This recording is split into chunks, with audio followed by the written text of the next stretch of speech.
पर कस ली है। इसके लिए प्रदेश में विशेष जन जागरूकता अभियान चलाया जाएगा। 20 अप्रैल से ये शुरू होगा अभियान। मुस्लिम बस्तियों में बीजेपी डोर टू डोर जाएगी और वक्फ कानून के फायदे बताएगी। सवाल है कि क्या वक्फ संशोधन कानून पर मुस्लिम समुदाय के बीच फैलाई जा रही अफवाह को इस तरह के अभियान से दूर किया जाएगा? देखिए रिपोर्ट। जहां एक और वक्फ पर पूरे देश में सियासी संग्राम छिड़ा है, वहीं दूसरी ओर बीजेपी इसके लिए एक नए विशेष प्लान बना रही है। पार्टी वक्फ संशोधन कानून को लेकर जन जागरण अभियान शुरू करने जा रही है। इसके लिए शनिवार को एक प्रदेश स्तरीय बैठक बुलाई गई है।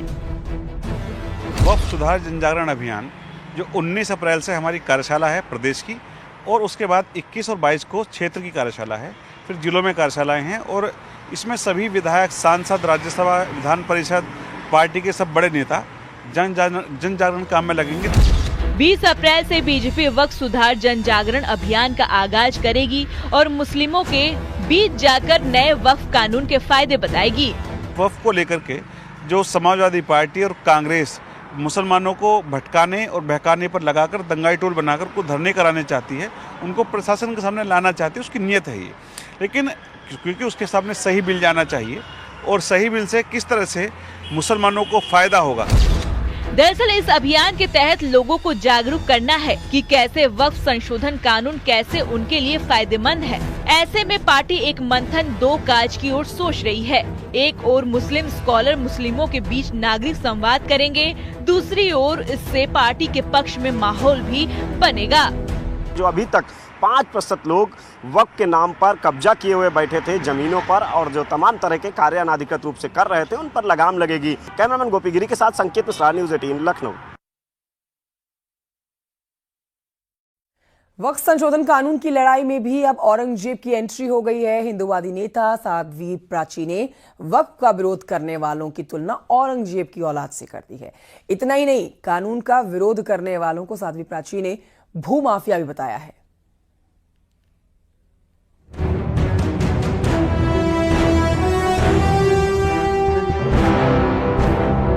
वक्फ संशोधन कानून पर सियासी संग्राम के बीच बयानवीरों का भी दौर जारी है। हिंदूवादी नेता साध्वी प्राची ने वक्फ संशोधन कानून के विरोध पर जमकर भड़ास निकाली और वक्फ संशोधन बिल का विरोध करने वालों की तुलना औरंगजेब की औलादों से कर दी।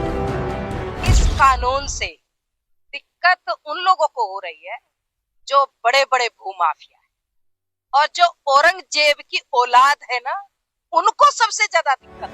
वहीं वक्फ के नाम पर बंगाल में हुई हिंसा पर भी साध्वी प्राची ने खुलकर बात की और हिंसा के लिए ममता बनर्जी को जिम्मेदार ठहराया।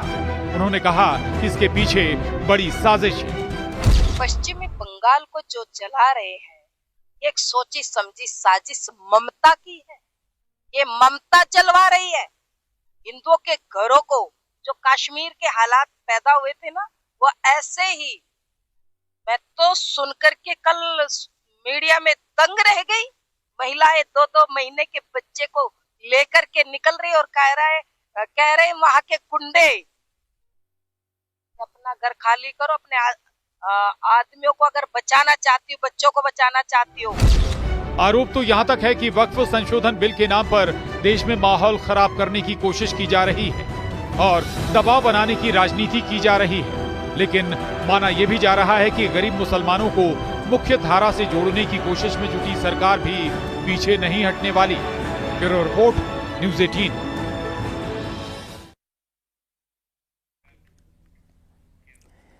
राणा सांगा विवाद के बीच में आज समाजवादी पार्टी के अध्यक्ष अखिलेश यादव आगरा जाएंगे, जहां वो समाजवादी पार्टी के सांसद रामजीलाल सुमन से मुलाकात करेंगे।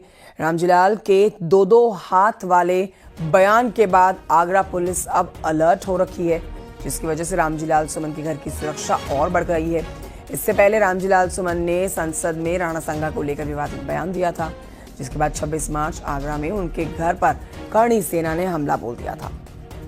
फिर अब रामजीलाल सुमन से मिलने के लिए सपा अध्यक्ष अखिलेश यादव जाने वाले हैं। इसको लेकर अब पुलिस अलर्ट हो गई है, क्योंकि रामजीलाल ने करणी सेना को चेतावनी देते हुए 2-2 हाथ करने के लिए कह दिया है।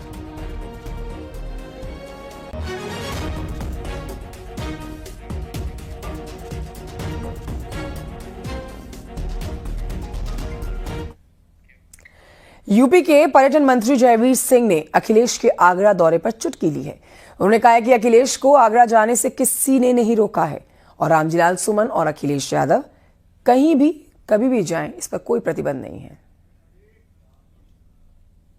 जाने आने को प्रतिबंध है क्या? कहीं रामजीलाल सुमन कहीं भी जाएं, अखिलेश जी कहीं जाएं, कोई प्रतिबंध है क्या? कोई प्रतिबंध नहीं है, सब स्वतंत्र हैं, अपने जो चाहे जाएं। लेकिन तुष्टिकरण की पराकाष्ठा करते हुए जिन आक्रांताओं को हीरो बनाने का प्रयास करा जा रहा है, उसका जवाब देश की जनता इन लोगों को देगी।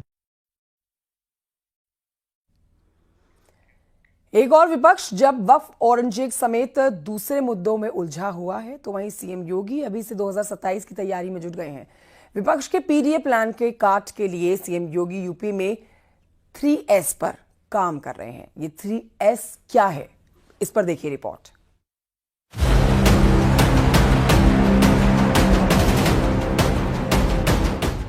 साल 2027 में यूपी में तीसरी बार बीजेपी सरकार बनाने के लिए सीएम योगी अपने स्पेशल प्लान पर तेजी से जुट गए हैं।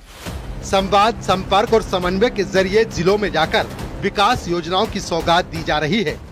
जो पिछली सरकारों में रहते थे कि कुछ जिले ही केवल लाभान्वित होते थे, सिर्फ बिजली भी वहीं उन्हीं जिलों को पूरे टाइम मिलती थी। अब 75 के 75 जिले योगी आदित्यनाथ जी के नक्शे पर हैं और हर जिले में विकास हो, सड़क सुविधा हो, हाईवेज जहां निकलने, कोई जिला अछूता ना रह जाए। विपक्ष के पीडीए की काट के लिए सीएम योगी यूपी में सुशासन और विकास के एजेंडे को साध रहे हैं। बीते कुछ दिनों में लखनऊ, आगरा, प्रयागराज, गोरखपुर, लखीमपुर और हरदोई समेत कई जिलों में पहुंचकर खुद सीएम योगी ने जनता को 50,000 करोड़ की विकास योजनाएं दी। विकास को लेके एक लगातार गति बनाए हुए है उत्तर प्रदेश सरकार, और ये काम 2018 से योगी आदित्यनाथ जी कर रहे हैं। उत्तर प्रदेश में रेवेन्यू सरप्लस स्टेट हुआ है, चूंकि रेवेन्यू ठीक आ रहा है राज्य में, तो नई योजनाएं भी घोषित हो पा रही हैं। इन विकास परियोजनाओं को धरातल पर उतारकर 2027 के प्लान के साथ ही सीएम योगी प्रदेश में स्वास्थ्य सेवाओं, सड़कों और उद्योगों को बेहतर बनाने में जुटे हैं। मुख्यमंत्री योगी आदित्यनाथ आगामी विधानसभा चुनाव जो वर्ष 2027 में होना है, उसमें बीजेपी की राह को आसान करने में जुटे हुए हैं। वहीं अगर विपक्ष की बात की जाए तो विपक्ष जहां बयानबाजियों में उलझा हुआ है, वहीं विकास के एजेंडे के सहारे मुख्यमंत्री योगी आदित्यनाथ विपक्ष के पीडीए की काट कर रहे हैं। कैमरामैन गोपीगिरी के साथ संकेत मिश्रा, न्यूज़ 18 लखनऊ।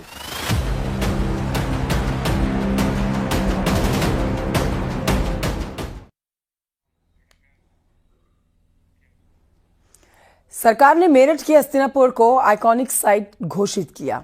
2022 में यहां पर एएसआई की तरफ से उत्खनन कार्य कराए गए थे। अब